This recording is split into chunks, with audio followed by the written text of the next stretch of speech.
watching The Breakdown with the fight analyst Garrett Kerman. And welcome back to another episode of The Breakdown. I'm your host, the fight analyst Garrett Kerman. And with me, as always, is my man, Joe Danger himself, Jesse Hobson. What's up, man? How's it going? Hey, I like that, as always. It sounds good. Has a nice ring to it. Garrett and Jesse and Garrett. I like Jesse and Garrett a little bit better, but I'll let you do your thing. But how's it going, man? What's new in the hood? What's going on, my man? It's going. I saw you make a post the other day about WrestleMania, and I'm still making my way through it.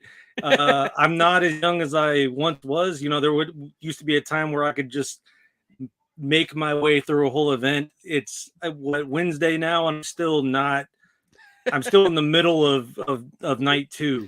So I've been to WrestleMania multiple times. You know, obviously they come to Texas a lot. I've been to Dallas, Houston. So far I'm liking the card. What's up, Joseph? And how's it going? You know, it's not UFC, but it's entertaining on a Monday, you know. Right. No, that's true. I was watching WrestleMania too. Didn't make it to the end on both nights. I fell asleep at least 3 or 4 fights before it even ended. You know, it's fun to watch, but you know, it's not the same when you're like 30 years old trying to watch this shit. You're like, well, yeah, it's fake, but it's like the acting kind of sucks, and I don't know, you know.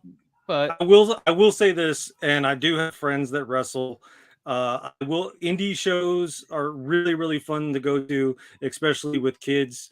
And I've had a blast at most of the live shows that I've went to.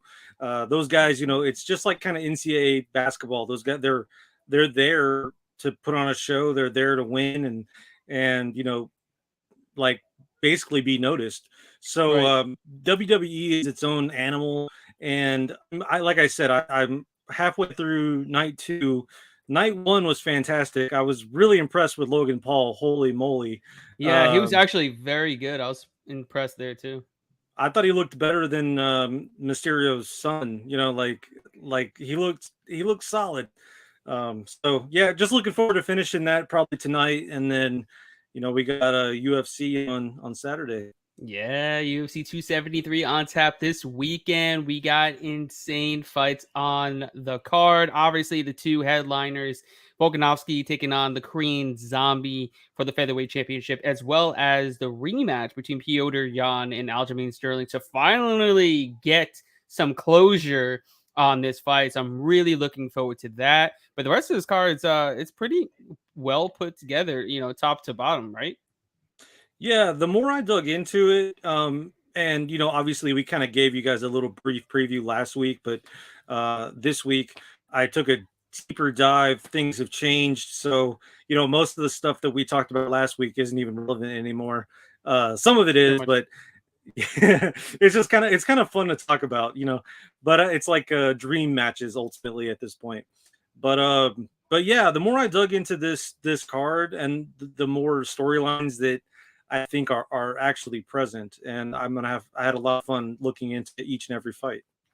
Yeah, it's gonna be a good one. I'm looking forward to it. I'm looking forward to breaking it down right now for you guys. So let's start it off on the prelims. First fight up is in a bantamweight division between Julio Arce and Daniel Santos. Right now, Arce is give me a second. Arce is a minus 180 favorite, and the comeback on Santos is a plus 155 underdog. Who do you got in this one? So UFC debut for this kid. He's 27, 1 loss by decision. Honestly, based on what I'm seeing, I think Julio is a pretty big step up in competition for him. But Santos does seem to win, and whenever he does win, he wins wherever he wants. He wins wherever and however he wants. The odds being the way they are, there and there's still a lot of questions here. I'm gonna sit this fight out as far as the betting goes. I like Julio to win, but I could see Santos coming in hot and heavy and laying out Arce kind of like Yadong Song. While training with Lima, I'm not sure it'll be enough for the newcomer. My pick is Arce by decision. That's a plus 155 right now, but I'm probably not going to play it. This is a fun fucking fight. Yeah. Both these guys, come to throw down. Very exciting. Both are finishers, I believe. Majority of Santos's wins are by finish. I think all but one. Arce, he's got 10 finishes, split between submissions and knockouts. On the feet, Santos is going to be he's going to be a lot for Arce. I know Arce is good. Arce is good. He's very technical, but we've seen, he can get caught. He's hittable Yep. on the feet. That will give Santos, some confidence if he keeps it there. On the mat, I do think he's a little bit better. Obviously, Santos trains with Charles Oliveira in his camp, so I would say he's pretty well versed on the mat, but I think Arce is definitely, the better grappler between the two. When it comes to Santos, if you watched him fight, his striking is eerily similar to that of Charles Oliveira as well. He uses a ton of the high guard, a lot of the knees, the teep kicks, the spinning attacks, all of that. He gets from his his guy, Oliveira. So Charlie Olives. But it's a hard fight to call. I wouldn't want to lay the juice on Arce at minus 180. He was all the way up to minus 200 at some places as well. This kid, I know he hasn't fought much in the last 3 years. I don't think he's fought since 2019. So there is going to be ring rust. He's coming into the UFC on a 3-year layoff. So that's something to take into consideration as well. I do like the under 2.5 rounds though. I feel like we could get a finish on either side. We don't know about Santos's cardio. We don't know if he's going to be able to go at a hard pace for 15 minutes coming off a 3-year layoff with, the massive step up in competition, going against somebody like Arce, who's by far the best opponent he's faced. So, but under 2.5 rounds, you're getting it at plus 150, plus 135 at some places. And both these guys are finishers and both these guys can get finished. So, I'm kind of leaning towards the under 2.5 rounds. I think we're getting some good value there. Either guy could get the finish here. And I feel like they're going to set the tone for the entire card. Normally that I've seen over the past, the first fight is round 1 or decision. Most of them are either going to get a finish in round 1 or they're going to, it's going to go to decision. I feel like these two are going to come out hot early and someone's getting caught. And I like the value on the under 2.5 rounds. See, with Santos, of his 9 fights, 4 of them went to decision, and then 3 of those are wins. 1 of those is loss. So that's kind of why and then Arce, he has 10 decisions out of 22 fights. So I mean, while they don't get me wrong, they're always fighting, both these guys, but more often than not, a lot of their fights do go to decision, which we don't really remember, or we choose to kind of overlook, because at the same time, Arce has, 5 KOs, 5 submissions, and, and he's also lost that way, 1 and 1, and then 3 decisions. Looking at those numbers, I can kind of agree with you that it is very possible. And I think the biggest argument that you have for that is, like you said, it's either going to go to decision or someone's going to get caught. I like the 2.5, like under as well, but I just feel, again, like Arce is probably a bigger step up than Daniel is used to. And then on top of that, like you said, he's been out for 3 years. I could see him attempting to just ultimately weather the storm and get like a victory within himself just for even being there and then lasting 15 minutes. Definitely possible. I could see that. Arce is not a true killer, but I'm basically just banking on one of these dudes either getting caught or Santos just fading as the fight goes on, which I'm pretty sure he's gonna fade as the fight goes on. I'm almost certain he will. It's hard because he does go for a hard pace right out the jump, and being out for 3 years, and all the other intangibles where I feel like it's gonna be tough for him to go and keep a hard pace for 15 minutes against Arce, who does have the cardio advantage, I would assume. I would assume too. But we can only make educated guesses. We really don't know until they happen. We're just the outsiders looking in, making the best bets possible. All right, next up, we got a fight in the women's strawweight division between Piera Rodriguez, I think, or Piera I think it, Rodriguez, yeah. something like that. Piera Rodriguez and Kay Hansen.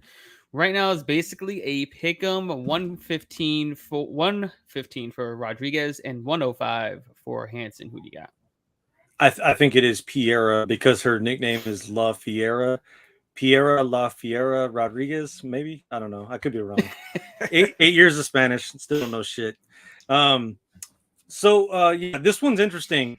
I'm actually kind of excited about it now that I dug into it. Normally, I don't give two shits about these types of fights, but let's face it, Hansen looked like absolute dog shit in her last fight. She got out wrestled by a stripper, and that was just horrible. No. What? She Yes, she lost. did. She lost to Jasmine Jasudavicius. Yeah, but she's also a stripper. What? At least that's what I read. That No. she look her cardio is based on stripping and jujitsu. Maybe it was a misquote. Whatever. I googled it. Oh man, I gotta see this if that's true. But moving on. Yeah, that's like that's behind a paywall. So I feel for anyone that had her in a parlay the last time out. This time it looks like the UFC is giving her someone her size, and while it is she's dropping down to 115 now. Yeah, because she should. And like that's not UFC's fault. That's her fault for choosing. Like I don't know what the hell. What were you thinking? And while it is very possible she gets some of the same treatment here, I hope Hansen has learned from the last two fights and corrects her mistakes. Rodriguez is undefeated, but I wouldn't exactly say any of her wins are worth celebrating. My pick is Hansen. I like her by decision, plus 240. Considering the odds of her last go, even her straight up at plus 105 is a steal. Take it and run. Even if she loses, you won't look as dumb as the people that bet her last time around.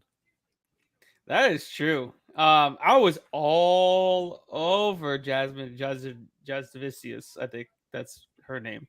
It's very hard to say, but yeah, I was all over her. Plus 190. Yeah, upwards of over plus 200. I'm like, this is cake, because Hansen's best attribute is her wrestling, and Jasmine's best attribute is her wrestling, and she's twice her size. So the chances of her getting taken down was not really likely, and she was huge, so she was just able to stick and move, use the jab, use the kicks to just stay on the outside, and it worked to perfection. I was glad to catch her there. Now plus 105 against a girl that's really not been tested. She never faced a grappler like Kay Hansen. She's the same size as Kay Hansen. She's gonna take her down. She's probably got the best jiu-jitsu that Rodriguez has ever faced as well. It's a pretty sizable step up in competition, and she went against a striker, but she turned grappler to beat the striker, and she's normally a striker, so that's just odd to me.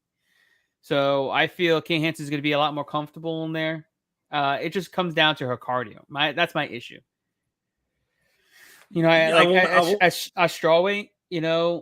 I seen her trying to make the weight cut, and she seems like she's having, not, I want to say troubles. It looked like a tough weight cut. You know what I mean? Yeah. I do want to correct what I said last time. Someone had an article about Vanessa Demopoulos as well as the other chick that her name is hard to say, and they had their names reversed. I do know the difference, but yeah, I thought it was weird too. I was like, that doesn't sound right, but I'll roll with it. I'm like, there's no way. She's like a legit wrestler. Yeah, I mean, you never know. You never know, man. Some of the strip clubs out here, I mean, wrestling strip clubs. Yeah, dude, it's a new thing. It's like the drive-through, yeah, I don't know. But anyway, I just needed to correct that because that was my bad. Won't happen again. Sorry, sponsors. No worries. But moving on, our next fight is in the middleweight division between Anthony Hernandez and Josh Fremd. Right now, Hernandez is the minus 190 favorite, and the comeback on Fremd is a plus 160 underdog. Who do you got? So this one's interesting. I know I said I was excited about the last fight. This one it's like, that's kind of what we were saying earlier. It's like these fights are like dominoes, and like every one of them gets a little bit better. Factory X has been on a tear lately, and while this is a step up for Fremd, which that's a god awful name, by the way, I think this is the perfect time for him to step up. Brundage, Gutierrez, those are a few of the recent winners out of Factory X. Dustin Jacoby 6-0-1. God, Lee. But I wanted to mention the other two because they were both underdogs. So I mean, true. Jacoby, yeah, of course, we assumed he was going to win, or the odds makers did. But he's surrounding himself by winners, and right. I think that's going to play a huge role in this fight. If Bryce Mitchell taught us anything, because he says a lot of weird shit, but if he taught us anything, if you believe it, you can do it. And I think that Fremd, I think he can do it. That's not to say that he isn't qualified to be here or anything. I just think that Fluffy is a bit overrated, kind of coming off that Vieira win. And with the odds being the way they are, I like the underdog play on Fremd here. He's had big fights in the past, so the bright lights are not something that is going to frighten him, and he has the right tools and the right mindset to get this done. I'm going to take Fremd. I'm going to take him straight here. I've seen it for plus 170. I know Garrett said plus 160, but if I can get that 170, I'm definitely going to take it. Yeah, definitely 110% betting on Josh Fremd here. Absolutely. I think he has the right tools to beat Hernandez, he's good, but he's not great anywhere. He's got sneaky submissions. He's got good cardio. He's tough. He's got some decent power. He's got some decent grappling, but he's not great in one area. So whereas Fremd, I think, is the better wrestler. He should be able to take him down. I feel like he could get some control time, and he's definitely the more powerful striker by far. And He also is massively taller, massively bigger than him. He's 4 inches taller. He's got a 1.5 inch reach advantage. He's huge. Fights out of Factory X. He's got cardio for days. He's training in altitude in Colorado. So that helped going against guys like you said, Cody Brundage, Dustin Jacoby, all those, big ass dudes over there with Factory X that got a lot of cardio, a lot of grappling in him. He said he's also getting a ton of work in with other high-level wrestlers. But then also, you look at Fluffy, he was getting ready for Dricus Du Plessis, who's a lethal kickboxer. Yep. So now he's got to go and kind of train against a guy that's 6'4", so he's much bigger than him. He's a very good grappler as well, and he's got some really good power. So he's very well-rounded.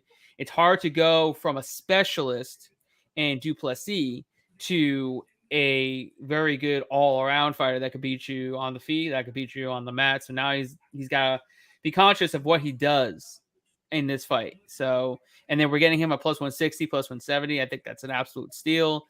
Fremd should be here. He's even got more fights than Fluffy. I know Fluffy's he's been around the block. He's been in the UFC since he was about 5 or 6-0, but he's still only got 10 fights in his career. And then Fremd also, he's got a plethora of amateur fights too. So, he's been there. He's done that. Like you said, he's fought on the top stages. He's fought for LFA. He fought against Gregory Rodriguez. Didn't go so well, but, he fought against a high-level competitor. And it was for the LFA title. And then he came back and then beat some more ass. Got on to looking for a fight. Beat his ass and got the contract. He deserves to be here. He's at the better camp. We're getting him my dog money. People don't know about him. That's why they're not betting him. I've been waiting to bet on him to come into the UFC. So here he is. I'm rolling with it. Let's get it, Josh Fremd. Let's go. Yeah, I think part of that though is also Fluffy is like, he has the nickname. He has the gauges. He obviously was on Tuesday Night Contender Series. Had a great showing on there. He's he's known and he's cool. Like the kids like him, but also that Vieira fight, I think, is kind of overshadowing everything. Um, he didn't look like a world beater in that fight either. And then, the fight before that is my boy, Mouth taking him out in round one. So those are your last two fights. Where have you been? I mean, don't get me wrong, I am a fan, but like it's these odds, this line, I mean, who knows? He might prove me wrong, but at the same time, I mean, his cardio going into that, he was giving up, and then Vieira was giving up, and then he took the shot, and it worked. But I was feeling really good holding that Vieira ticket in my hand until I wasn't. I'm just like you. I'm stoked to see Fremd in the UFC, and I think that he's gonna show people who he is, on Saturday. Yeah, I agree. It's people are gonna finally know who Josh Fremd is if they don't know already.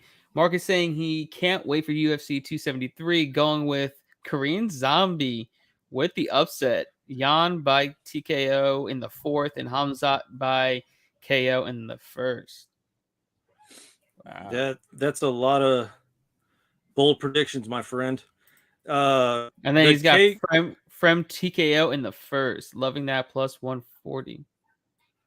I think it should be a lot more than plus 140 if TKO in the first. I think he's just saying like he's loving the line, yeah, just in general. But I want to see that though, like for him to win inside in round one, plus 450. Yeah, that'd be a red penny night for sure. Well, he's also talking about getting him out of there in round one. Yeah, well, that's kind of what I was saying. Like it just seems like he's in the right mindset, and it would definitely be a statement win if he finishes him at all. Right.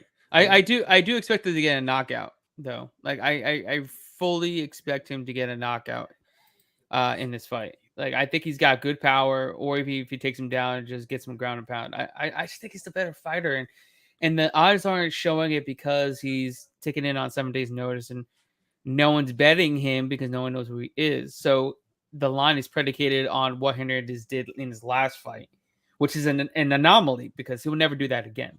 Yeah. I mean, and he's cool. Honest. He skateboards and stuff. He is. He's a cool man. He probably is a bassist in a punk band. I'm just assuming based on his. He just looks cool. I mean, I would say what's up to him in the hallway. Where are we going next, Alexei?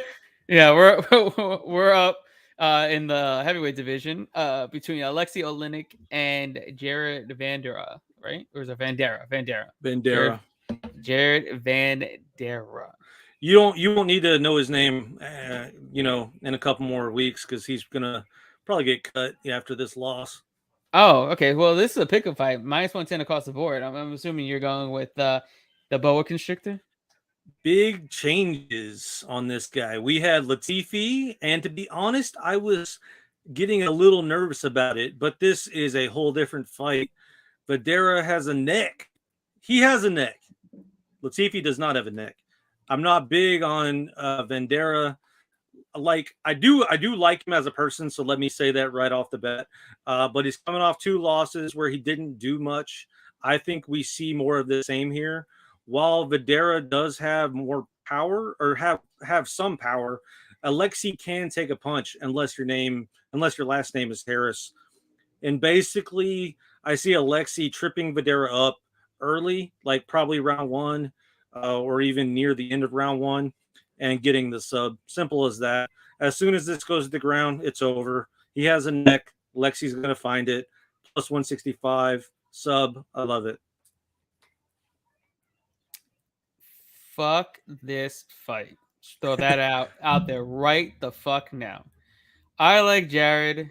He's cool. People's interviewed him, but nothing against him. I can't trust him with my money. Okay, I just can't. He's had ups and downs in his career, and I just can't trust him. And there damn no way I'm trusting Oleinik with my money. That man's ancient, and you could just punch him in the face, I'll fall over. Okay, the man lays on the ground in between rounds to get some type of blood flowing to his brain. I don't know. I really don't know. This man lays on the ground. So that guy's Genius. he's definitely not getting my money. I don't know what that does, but he's definitely not getting my money. I mean, there's just no way. This is a very just like okay, it'd be fun to see who wins. I think it's gonna be an exciting fight, but no, my money can stay in my pocket in this one. Like I can't figure out who's gonna shit the bed more. It's either Vandera's gonna get taken down, or Lennox gonna get a hole punched through his face. That's pretty much the gist of it. That's how it's gonna go down because there's no other way, and I can't figure out who's gonna do worse. So screw this fight, screw the overs. I don't think there's any value. There's no value on either side. I guess if the plus 160 on the sub sounds okay. What's Vandera by TKO plus 165? So it's about the same. I feel like if I bet either way, I would need at least 2-1. You gotta give me 2-1 on either one of these guys to make a bet. It just anything less, it's like, eh. It's not. But it's Alexei. At least you know what you're getting with him. Yeah. You're not. You don't know you're getting. It's either he's getting knocked out or he's getting a sub. I mean, there's no in between. That's true. There's no but you can't guarantee either side. I can't guarantee that he's gonna get knocked out. I can't guarantee he's gonna get the sub. But either way, it's 50-50. That's why with Vandera in his last fight against Arlovsky, there was so many opportunities to take him down. It just, watch. I'm gonna text you as soon as it goes down, and I'm gonna be like, okay, told you. There's your sub into round one. I mean, you could be right, but you could be wrong. Who the hell knows? Like, I don't know. It's like I have no side here, and I can't bet on either one of these two. It's just you have to have trust in who you're betting on. If you don't trust the person with your money, if they're not going to fight for your money, you think they will let you down for your money, then don't bet it. Why bet it? What's the point? Junior Albini 2.0 incoming. Oh my god. See, even Marcus is like not putting a penny on this fight. I like it. Yeah. Smart. Well, Marcus, if you were smarter, you'd put it on the sub. So he took Oleinik against Latifi by sub, but the odds were probably like way better. I don't know. It's still plus. Definitely. It definitely would have been plus like close to plus 320 or something. Yeah. Yeah. I don't know. I'll still take it. All right. Moving on. Next up in the welterweight division, we have Mickey Gall taking on Mike Mallet, I believe. I think it's Mac Mallet or Malott. I don't know. I've been saying Malo all day, but I could be wrong. Mike Malo. I gotta go with Mallet. Let's go with Mallet. Mickey Gall and Mallet. Right now, Mallet's minus 195, and the comeback on Gall's plus 165. Who do you got? Gall, the hype killer himself.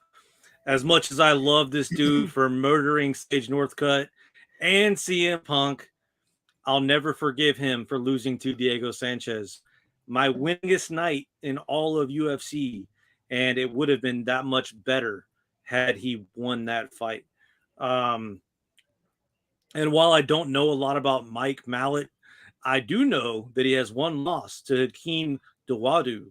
He's also Team Alpha Male, which is a bit weird considering most of his wins come by sub.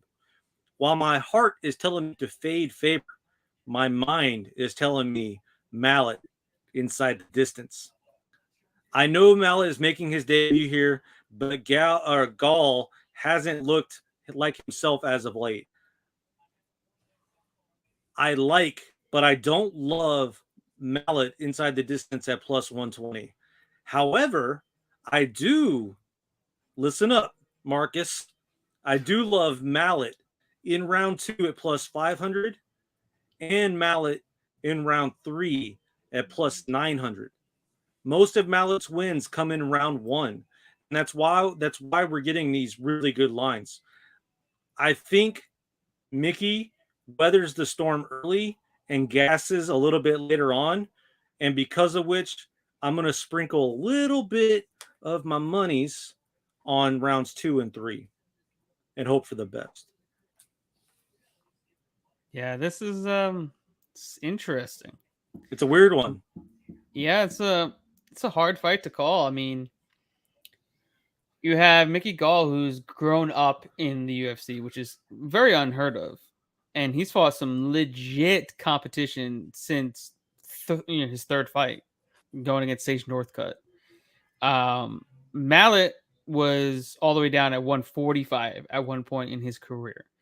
Then he had an extreme long layoff as well. Came back, did well at 170 pounds. So he's at 170 pounds, and he's coming into his UFC debut against a very, I guess it's I don't know. It's tough because we're going to see Gall and we're going to see a different fight out of him. Why? Because he's not training at his usual camp anymore. He's down here at Sanford MMA full time. So you got the full camp in down here at Sanford MMA, training with obviously elite competition in the gym with him.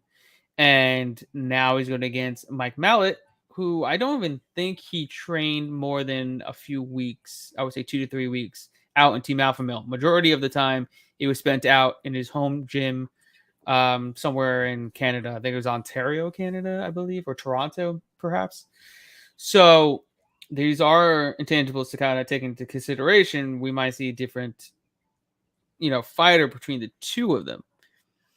And I know Mallet's got some good power and he's got some good grappling, but Mickey Gall's got good grappling, and Mickey Gall's striking has gotten a lot better.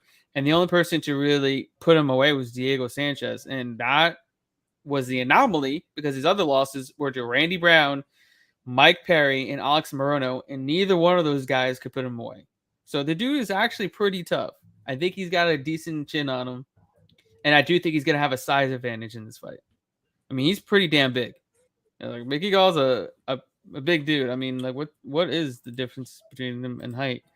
I know it's only about like an inch or so, but like when you see it in there, I think we'll see an actual size difference between the two fighters because he's an inch 2 and 6'1". That's pretty damn big. Yeah. Mickey Gall at 6'2". That's pretty damn big for 170.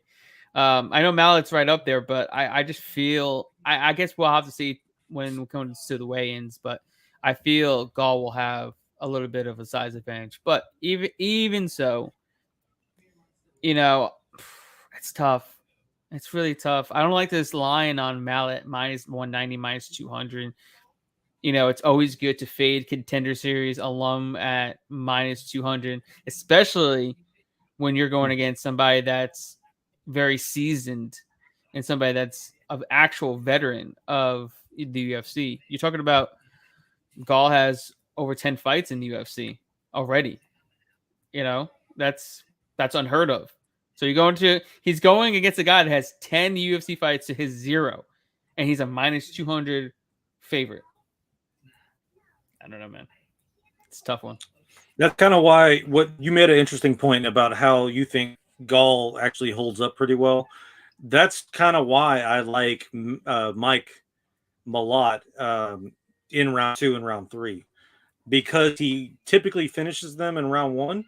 I think that's why we're getting these crazy lines for round 2 and round 3. I mean, I like Forrest Daniels is not wrong as far as like who is he beat. I mean, yeah, but he's beat Mike Jackson and CM Punk and Sage Northcutt.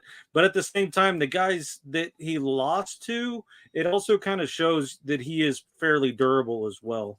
It just depends on his game plan and stuff. Being able to go 15 minutes with Mike Perry, go 15 minutes with Alex Morono, go 15 minutes with Randy Brown, that shows you the dude's got heart and he's got a chin on him. And those dudes can crack. And those dudes could definitely knock out Mike Mallet or Malott, whatever his name is. And the thing is, Solomon Renfro did crack Mallet and dropped him at one point in round 1. So let's not act like this guy is not, he's got a right, exactly. So, it can happen. And like I said, Gall's gotten a lot better in his stand-up. Is he better than Mallet? No. But I know he can mix some shit up, and I know he's the better grappler between the two. when it comes to actual jiu-jitsu, I think he's definitely the better jiu-jitsu practitioner. Yeah, I agree with that. I think just by hanging out with Uriah Faber probably makes you worse at jiu-jitsu. So yeah, I would definitely have to agree. And 100%. I really, really, really am intrigued to see how Mickey Gall does, training full time out of Stanford and having Henry Hooft, and I'm not sure if Greg Jones will be in his corner, but definitely Henry Hooft will be in his corner. So those are things to take into consideration. He's been getting in some serious work with high level wrestlers, like legit wrestlers. Obviously, who's over there. And so they're gearing towards a like a one punch power and wrestling tactic. So I don't know. I feel good on the Gall side of this fight. It'll be interesting for sure. Like, I mean, we can move on after this, but I can't remember a Gall fight that hasn't been entertaining, and I also love, like, he is grade A shit talker. Like, he is one of the better like shit talkers because when he says it, he means it. So after and his call outs are always really good too. Like, he thinks all this stuff out, which I really respect. Yeah, that was Perry 2.0, Dave. So, Right. He look what he's done after that fight. Like, he didn't look anything the same after that fight. So I don't know.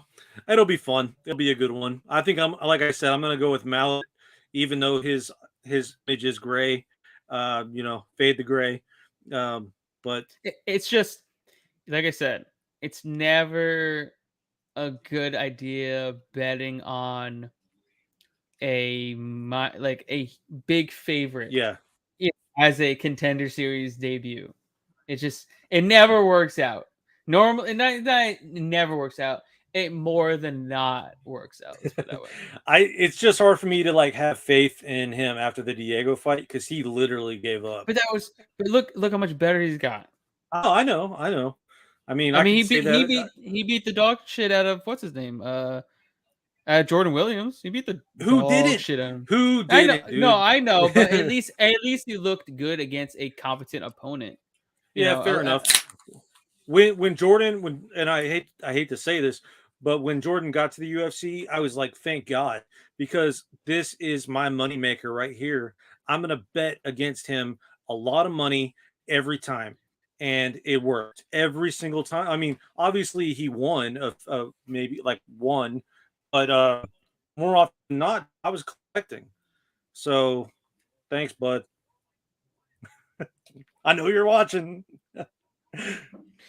Oh man. All right, moving on. Let's move on for this fight. All right. Next up, we got I think it's fight in the women's bantamweight division between Aspen Ladd and Raquel Rocky Pennington. Right now, Pennington's a minus 180 favorite. Come back on Aspen Ladd's plus 155. Who do you got? Dude, so there's some UFC fighters that have the worst fans. Raquel Pennington is one of those. Her fans are like the most obnoxious. They're loud. I saw her fight in San Antonio. I literally had to move seats because her fans were so annoying. Because of which it is very difficult for me as a fan of fighting to even bet on her. I will be betting on her this time. Don't even get me started on Ladd's last fight. Holy sheesh, that was boring. The blueprint is out there, and we're going to see it all over again here. While the odds makers set Pennington as a favorite, money has still came on her, making her an even bigger favorite going into today. I got her to Garrett at minus 170, and while she's sitting at minus 200 in a lot of places now, I'm sure that's just going to continue to go up. Recency has people betting against Ladd here. Obviously, I think it is the right call. Pennington is going to do what she does and beat her senseless for 15 minutes. All the while, Ladd is going to take it and get the odd punch here and there. If you don't want the chalk, though, because you weren't in like Garrett's like Rolodex of cool kids, you can play Pennington by decision at plus 105. on most books, but don't be mad at me or her if she sneaks in a sub, because I could also see that happening. I think the chalk is worth it with this fight. Pennington, there's really no path to victory for Ladd. So, yeah, enjoy. Yeah, I'm fairly confident in Pennington. She's looked her best as of late. She's riding another 3-fight win streak. She's trying to climb up the rankings, get another shot at the title. Now that Juliana Pena, I think it would be a more winnable fight for her if she actually gets it there. So, but she has the ability definitely to win this fight. I know she's taking it on a short notice, but she's been in the gym with her significant other, Tisha Torres. And she took another, I think, short notice fight against Macy Chiasson. Yes. And at featherweight, no less. So, she looked great there. She defended the takedown. She got the guillotine choke. I mean, she's beating her up on the feet. She went against another good wrestler, grappler, and Pani Kianzad, defending her takedowns, got back up and beat her ass on the feet. Marion Renault did the same thing, defended takedowns, beat her ass on the feet. So it's going to be more of the same. Aspen Ladd can't strike for shit. Like, her striking is atrocious. We've seen that in the Norma Dumont fight. She couldn't get it to the mat, so she lost on the feet. Also, Aspen Ladd has beaten next to absolutely nobody in the UFC. Her only notable win is Yana Kunitskaya back in 2019. Since then, she's lost to Norma Dumont. So in the last 3 years, she's lost to Norma Dumont. And she had like 3 or 4 fight cancellations as well. And 2 of her last 5 wins were against Sijard Eubanks. So like a third of her wins in her last 5 are Sijard Eubanks. So like I just don't see her path to victory other than she's gonna have to drag her to the mat and beat her there. And I can't tell you who was the last person that did that. Nobody. Kat Zingano when she was 3-1. Kat Zingano was the only one back in 2012. Okay, no, it's not happening, guys. I'm sorry. Sorry, Aspen Ladd. You're not getting the dub here. You're getting another L. Rocky's got to keep it moving, keep it trucking, 4-0, moving up the rankings, and cashing us some money. I also feel like Ladd, she has this weird mentality where I think that loss is going to work against her. Like, she's going to be out there trying to prove that, like I'm still here. But, like, dude, I don't know, man. Like, it's boring, and, like, I don't know. I almost feel bad for her, honestly. I just can't believe that was a main event. Yeah, that was difficult. that was bad. Yeah, I don't want that. I don't want that again. But yeah, Forrest, I believe so. Was it Eubanks? Yeah, it was. It was Eubanks. That is correct, Forrest. Yes. But yeah, let's keep it moving on this fight. I don't need to get too much in depth with that fight. So, next up, we have a fight in the heavyweight division between Jairzinho Rozenstruik and Marcin Tybura. Right now, Rozenstruik is a minus 155 favorite, and they come back on Tybura as a plus 135 underdog. Who do you got? The only reason I think that he's the favorite, obviously we touched on this a little bit last week, is because of violence. And while it could go either way, I do see this one as the potential fight to go use the bathroom. I like Tybura here, especially at plus 125, but I like him even better at decision, plus 310. Now, all of that depends on which Rozenstruik we get.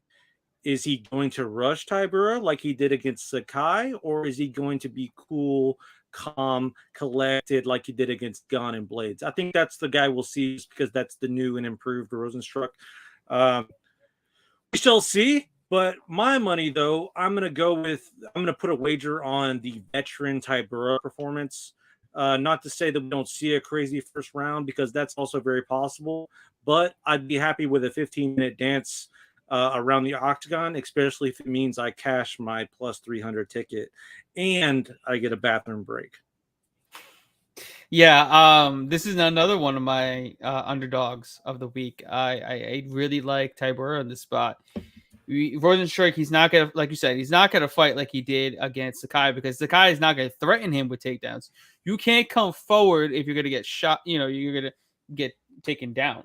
So he's gonna have to play the outside game, stay on the outside of the 30-foot octagon, use his kicks, use his punches, and that's the type of Rosenstrike I love to bet against, because of the fact that he's timid, he doesn't throw a lot, he throws in single shots. He's trying to land the heavy, the one punch knockout as you're coming in. I think Tybura is, I know he's been knocked out in two or three straight, but that was way back in the day.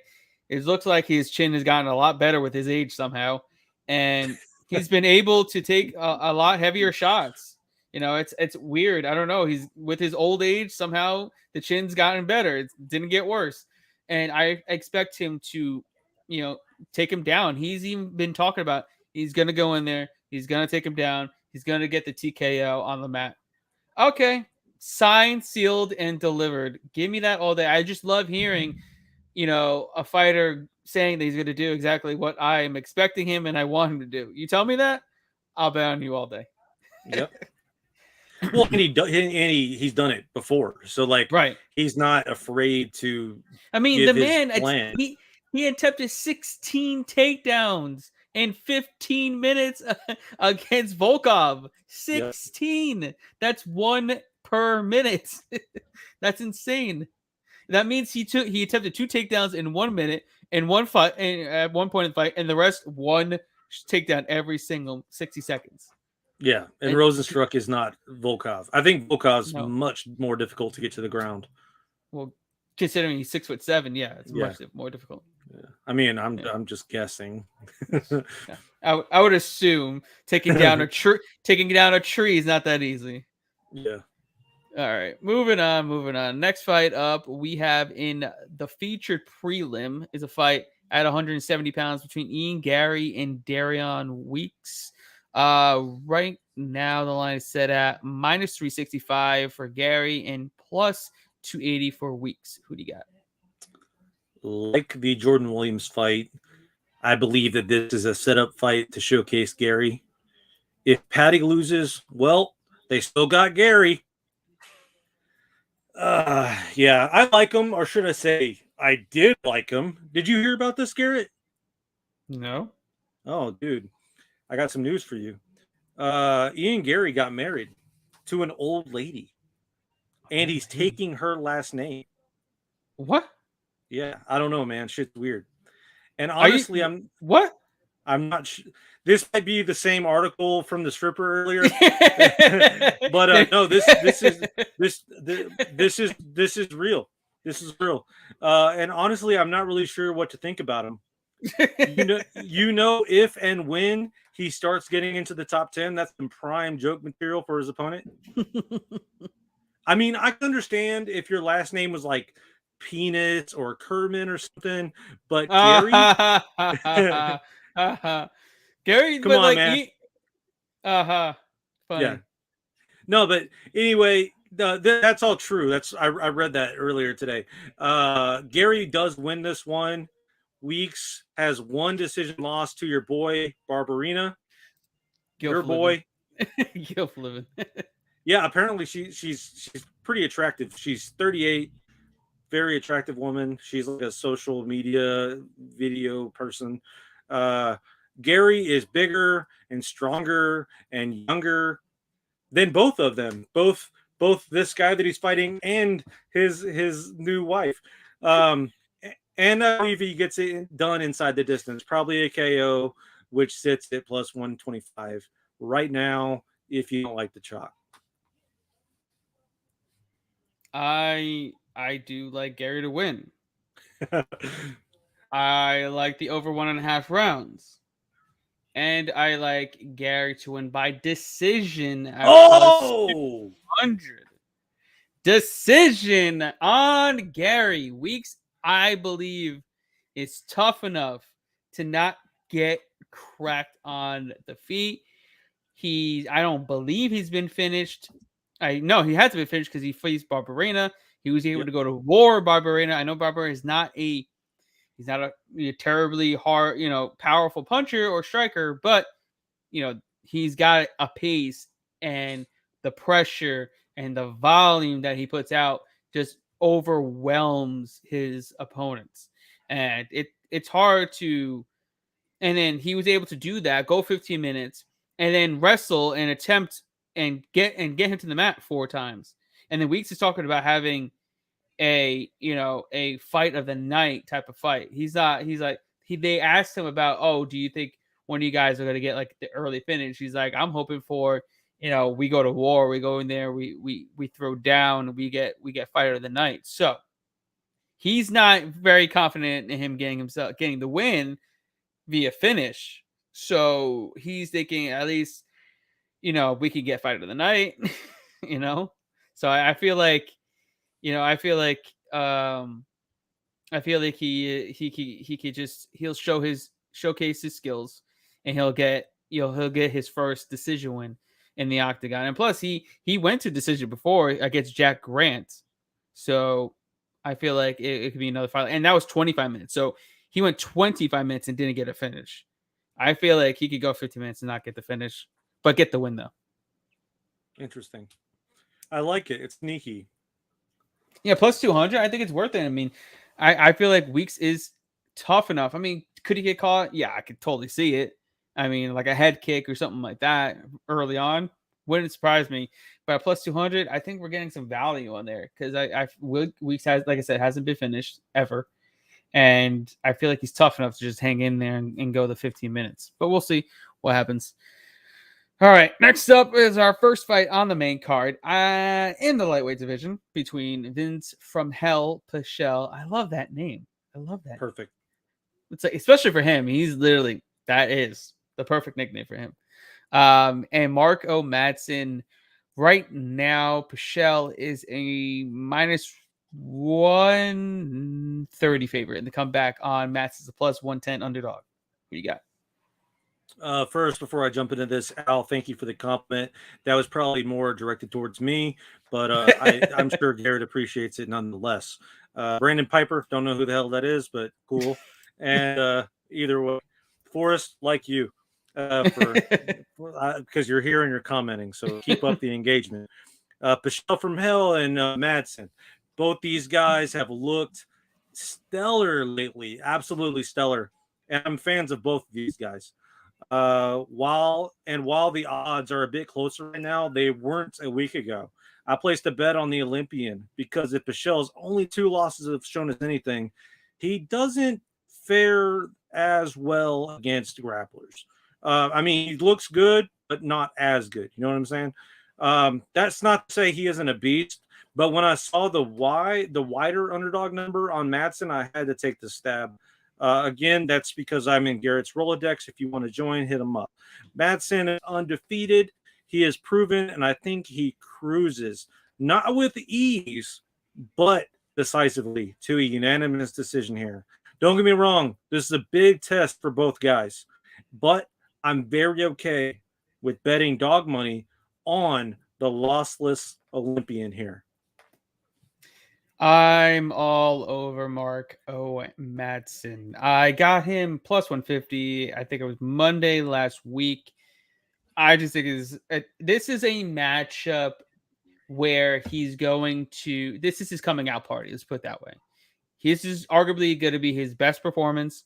He's now full time in Arizona, so it's full time for the first time at Fight Ready. So he's been getting works in, obviously, with Henry Cejudo, the Korean Zombie, John Jones. Who else was there? Kelvin Gastelum. He was getting real high level work there. Eddie Cha is his striking coach, and now he's been doing his conditioning, strength and conditioning at Neuroforce One, which is it's arguably one of the best training regimens that they have. They transform Cejudo from this fat, out of shape, little Mexican guy to this absolute fucking freak of nature, and it's insane. And they do that. They're gonna do that with him. They've done that. With Wiley Zhang as well. She was in great peak performance when she was at Fight Ready. They just got a great team over there. Also, the Pitbull brothers are there, so they got a great team of fighters, great coaches, and him. And then I believe isn't Arizona kind of at elevation a little bit? I'm not even sure. No, they're in the desert, so no, never mind. That's like flat as shit. So yeah. Anyways, probably that same article from before. probably. Yeah. But yeah. But yeah, man. I think he pushes Pichel here. Pichel obviously definitely is a savage. Doesn't normally get finished, but he definitely has very bad cases of not being able to defend takedowns. The guy he only defends, I believe, 25% of his takedowns defended, and he gets taken down in almost every single fight. He's going against a silver medalist in the Olympics in wrestling that has takedowns in every single one of his fights. This is a no-brainer. I'm not quite sure why he's plus money. I cap him as like a minus 170, minus 175, minus 180 favorite in this matchup. And he's even younger than Pichel as well. I think he's like 2 or 3 years younger. And so, yeah, I think Madsen obviously has the higher ceiling because he's, like I said, he's great in one area, whereas Pichel is good in various areas, but he's not great anywhere. Whereas Madsen is better than arguably everyone in the entire division in one area. When you're at elite at one area, I love to take specialists. Especially at a plus money. I guess the guy is notoriously bad in that one area. So, which is the craziest thing. I'm not sure why he's an underdog. And I can see why money keeps pouring in on him. So, bet him right now as you can before he switches to a favorite. Yeah. All right, moving on. Our next fight up is in the women's strawweight division between Mackenzie Dern and Tisha Torres. Right now, this is basically a pick'em, almost a pick'em. Minus 120 for Dern, plus 100 for Torres. Who do you got? You said what are the odds? Minus 120 for Dern, Torres plus 100. Oh wow. Okay. Earlier when I was looking at this, it was I guess that's right. The fact that Dern is plus 250 via sub blows my mind. You said on the last fight, we're betting Madsen, for his specialty. If Dern wins, that's how she's gonna win. The Tiny Tornado has looked good as of late, and Dern has never looked great on the feet. But I wouldn't exactly call the recent wins on Torres's resume really threats either. If it gets to the ground, Dern snags the win for me at plus money. But if it goes to decision, which is also a big possibility, I could see Torres edging out that win. The scorecards do love her. 11 of her 13 wins come that way. Torres by decision sits at plus 160. So it may be the safer bet just to play her straight up and hope Dern can't get her to the ground. I'm heavily leaning towards Dern by a sub though. It's gonna be interesting because obviously you have Dern who she's been talking about how she's happy again getting another striker so she can showcase her striking. I'm like, do you really want to do that? I mean, you're playing with fire here. You're not winning in a striking battle in a 30-foot octagon against Tisha Torres. Not gonna happen. And then on top of it, she's got to go and chase Tisha Torres around a 30-foot octagon, trying to get a hold of her to get her to the mat. Have fun with that. If she went against like a Marina Rodriguez, who I bet on Dern in that fight because I thought she would be able to take her down because there's no movement with Rodriguez. She's just going to come forward. So you're able to clinch up a lot easier. And then, she doesn't have good takedown defense either. and she still couldn't take her down. Like Rodriguez cannot get taken down whenever she damn well gets in around her waist and her hips, she gets taken down. And then Dern couldn't even take her ass down. She got one takedown the entire fight. I mean, granted, she almost finished it, but she only got one takedown. What happens if you have 0 takedowns? Which is definitely possible because Torres is a better wrestler than Rodriguez, and she's also much shorter. So majority of your takedowns are going to be trips. They're going to be you're not going to get a double leg. You're not going to get a single leg. You're going to get a trip in the clinch, but you have to get to the clinch. It ain't going to be that easy because you're going to be eating 2, 3, 4 strikes as you're coming in, and then you have to trap her against the cage. I just don't see that happening. I feel like Chisha Torres would be able to do what she does, stay on the outside, use her range, use her movement, use her volume, get the job done. I mean, I've been waiting for this line to come down to dog money all week. I keep seeing the love for Dern, so as it keeps going up and up and up, I'm waiting for the money to swoop in and take Torres as a dog bet here. Yeah, I read analysis on this fight from somebody else, and they were saying like it's not Dern, Torres has to get inside in order to win. Like she doesn't do that. Like she fights at range. She, like you said, the movement. Like if she was to get inside, that would be Dern would take advantage of that. Like Right. What are you talking about? But yeah, I could see it's going to be difficult, and ultimately, like I said, I think it's going to go one way or the other. So I think Torres is going to have to fight a good fight and basically just keep Dern from finding it, because if she messes up one time, Dern is going to take it. But that's if she it's not all about, oh, I want to prove that I'm a striker, you know what I mean? She's also really weird. I don't know what it is about Dern, but she's just strange. Like this whole like weird fake accent she has, and then like some of the interviews I've seen her, like she goes into a fight with one game plan, and then it's totally out the window when it comes to the fight. This has happened almost every time. So I could see her just trying to get in Torres's head. That's also a possibility, because why would you stray away from your bread and butter, especially the main card.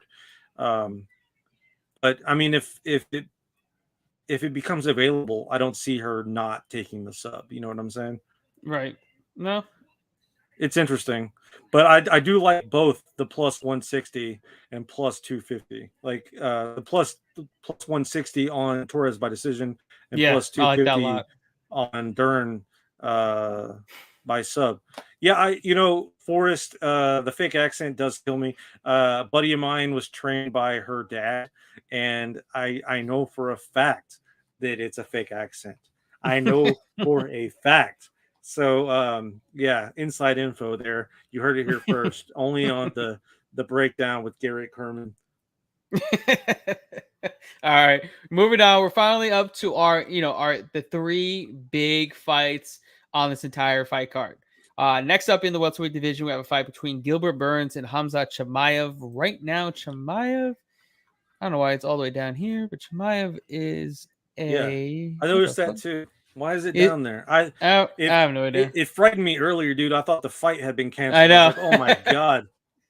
I know. Chimaev is a minus 550 favorite, and the comeback on Burns is plus 400 underdog. Yeah. So last week, oh, by the way, dude, this is a long one. We're doing this for you guys, so thank you for all your comments. Garrett, You're gonna have to start paying me overtime. So just heads up. Wanted to get that out there. But yeah, appreciate you guys hanging out. Last week I said that I was on the Burns bus, but after going back and forth with our man here, Garrett Kerman, I just can't see that happening. I went back and watched all of the Cosmot film that I could, and while I would be surprised if Burn finds a way to tame the beast, Cosmot should win this fight 100 out of 100 times. I just can't like you said, I just can't see him winning. Are the odds justified? Yeah, I believe they are. But we'll see for sure on Saturday, won't we? Cosma inside the distance is minus 180, and which isn't a horrible line, but it isn't great either. But I can't imagine a world where Cosmot plays with his food for 3 entire rounds. So take it while you can. Oh man, I don't, I don't like going against Your boy. Gilbert Burns, my boy Gilbert Burns. It's just a tough matchup for him stylistically. That type of wrestling just nullifies jiu-jitsu, and we know that Burns isn't the best jiu-jitsu guy off his back. He's all about top control jiu-jitsu where he's dominant. So I don't see him getting an armbar. I don't see him getting a triangle. I don't see any of that possibly happening. So his best win, best way to win would be on the feet. He's got some good power. He's got some really good kicks. And he's going to have to catch Hamzat as he's coming in, trying to grapple. But that's easier said than done. I do think he's able to weather the storm and get this out of round 1 and get into round 2. So I do think we're going to see a little bit more of Hamzat in this fight. I do think we get into round 2, but I think he eventually gets the round 2 finish. I do like this fight to start round 2 at minus 175. I think we're getting a decent line there. And yeah, I do think Hamzat gets the finish in round 2. That's also a good point that Forrest brings up. And that was kind of something that kind of made me rethink the fact that Burns even has a chance. He couldn't submit Wonder Boy. And while Wonder Boy didn't look fantastic in that fight, Burns, I don't know. He didn't look, I mean, he could have done so much more. So, I don't know. I just think that, I don't know. Have you seen Spy Kids? I'm sure you have. You have kids, right? How like in Spy Kids they use they like make Play-Doh and that's how they like make the characters. Mm-hmm. I feel like when I look at him, it looks like someone made like the biggest and strongest like villain character out of Play-Doh, and we're like, okay, go fight. And I don't know, dude. Like revisiting his fights prior to UFC, he's definitely special. Someone was tossing around the word special in here about Ian Gary. Little did they know he took his wife's last name. But this guy's insane, man. Like that if you guys haven't seen, this is your homework for the weekend or for until the weekend. Go watch footage on this guy. Pre-UFC, man. It's weird. He's a different animal. Yeah. This is a once in a lifetime type of athlete. Like you're not, it's hard to be this good so early in your career. I mean, everybody's talking about, oh, we'll see, he hasn't been tested, but not everybody needs to be tested. I mean, like some people are just built for that shit already, and especially guys from Russia. Those guys are just bred for this shit. It's not the same as if it's somebody from any other part of the country. Like those guys are ready. They're born for this shit. So it's nothing out of the realm of possibility that he's already championship material, better than Kamaru Usman at only 10-0. It's not out of the realm of possibilities. I mean, he's that good. We'll see, but the thing is, he's much bigger than Gilbert Burns. Like, he's a lot bigger than him. A lot bigger. You're talking about this man is big for 185. Yeah. Let alone that he's not 170. He's a lot bigger than Gilbert Burns. Yeah. It's gonna be very noticeable. Very noticeable. Like how much bigger he is than him. But you also look, if you didn't watch, like he wrestled against Jack Hermanson, who's also one of his training partners. He wrestled against him, and he was bigger than Jack Hermanson. And Jack Hermanson's huge. Massive. Like, what? How is that even possible? And then this man is, I don't know how he makes 170. He does, and he's massive. He's one of the biggest welterweights in the entire division. And that's another reason why I think he can beat literally anybody. And right now he's a slight favorite. Right. Look what he did to Gerald Mearshart in like 5 seconds at middleweight. Yeah, no one else has done that. Power. Yeah. No. It's every other time that Gerald goes into a fight, you're like, okay, no matter the odds, no matter the opponent, Gerald has a shot because he's good on the ground. And I'm a big Gerald fan just because he never stops fighting. But like, he didn't even have a chance, man. Like, it was just weird. Like, and I figured that was probably going to be a pretty big test. Boy, was I wrong. Like, I was watching that fight on my phone in line to Taco Bell, and it ended before I even finished ordering. You know, like that was wild, man. I don't even want to talk about it anymore. Let's move on. All right, moving on. We're up to our co-main event of the evening in the bantamweight division between Piotr Jan and Aljamain Sterling for the bantamweight championship of the world. Finally, we are here. The closure has come. We get to finally see who is the king of the mountain in the 135-pound division. All right. Jan is now a minus 490 favorite, and the comeback on Sterling is a plus 360 underdog. Who do you got? So I saw Jan posted a photo of himself today or yesterday. Dude, he's like in the best shape of his life. Did you see abs? Did you see Sterling? No, I don't really like him. But, dude, that man is yoked to the gills. Oh yeah. My lord. Like, dude, like incredible shape. Well, maybe insane. That's why Yan posted it to like maybe. I don't know. That's really weird. Anyway, yeah, he has abs on abs. So that I'm gonna have to look up this Sterling photo. Like later. He's jacked. I'm like, how the hell did he get so big? He just had surgery. That is weird. Yan obviously was beginning to take over the last fight. And while I see him as the better all-around fighter, this line, dude, it's just too wide. I mean, it is justified, but I don't know. Maybe Sterling does it again. I'm thinking dog or pass on this one, only because I do know that Sterling is capable of a win. And let's not forget, he did win some of those early rounds last time. I know. Yan starts slow and finishes strong, but how are you going to finish strong when you're laying on the ground? If you're betting Yan, bet him live after round one. Me, though, I think I'm actually going to take Sterling.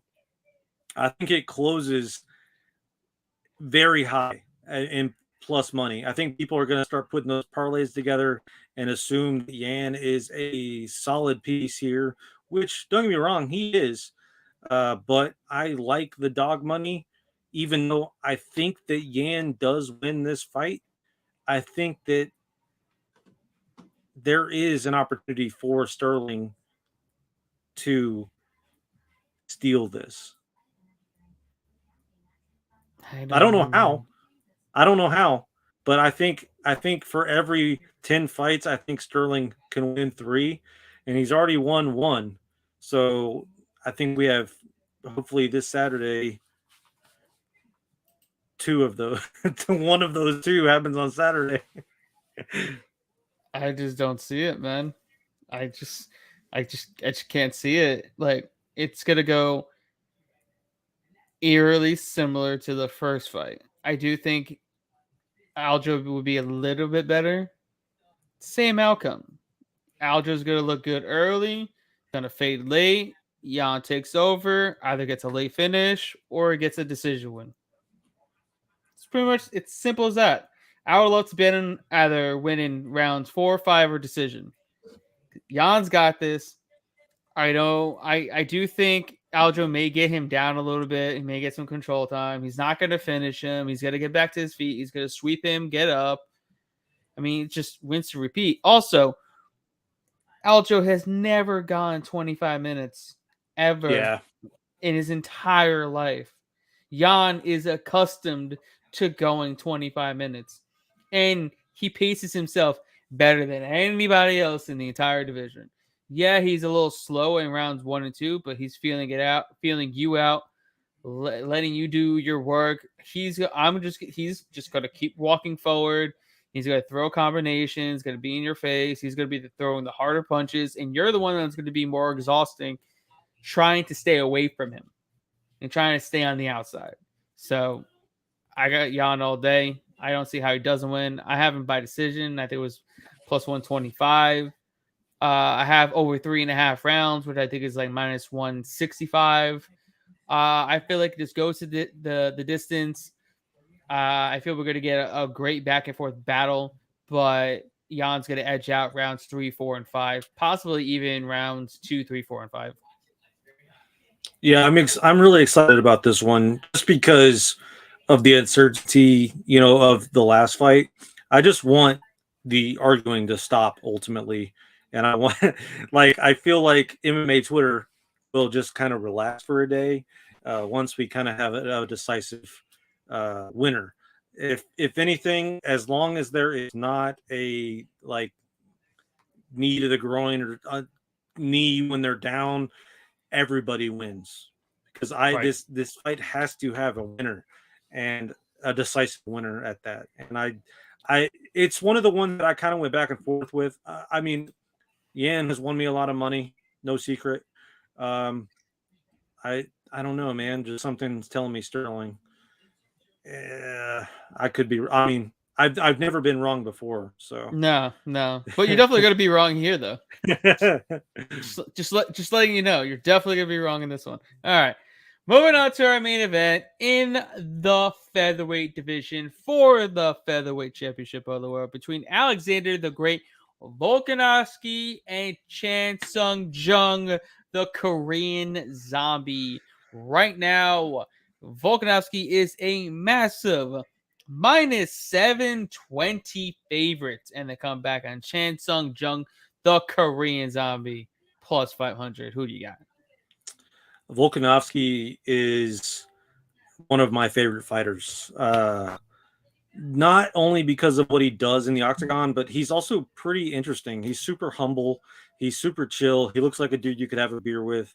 As far as his demeanor, whenever they do the UFC behind the scenes stuff, he always is just really normal and chill and wants to hang out and party. But he also, he just happens to be a fantastic fighter. I understand why he is the huge favorite here. He's never lost in the UFC. Zombie's pretty much a step down in competition from Holloway and Ortega. Still, though, Zombie does have some power. And while I am picking Volkov by decision, I wouldn't be completely surprised if Volkov got randomly deaded. I mean, there is that video floating around of him getting knocked out in practice. And Zombie is known for those weird "I'm a random badass" moments. Can you refer back to that video? What in the world happened in that video? He just got knocked out. That's all I saw. I saw him get punched, and then. But what did he get punched with? I didn't see a punch. Did you see a punch? I didn't see a punch. You didn't see a punch? Well, how did he get knocked out then? I have no idea. That's what I'm trying to make. What did I see? I don't know what I'm looking at. I'm like, how did he get knocked out? I'm like, I don't see anything happen. Well, there you go. The mystery is alive. But unless it's so fast I didn't see it.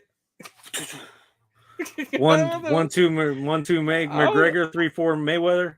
I don't know, man. I'm like, what just happened? I'm like, all seeing just stifling. I'm like, wait, is that really happening? What the fuck just happened? Well, maybe they, I don't know. Maybe they're trying to scrub it, because I haven't seen it. I haven't seen it today, but I did see it earlier this week.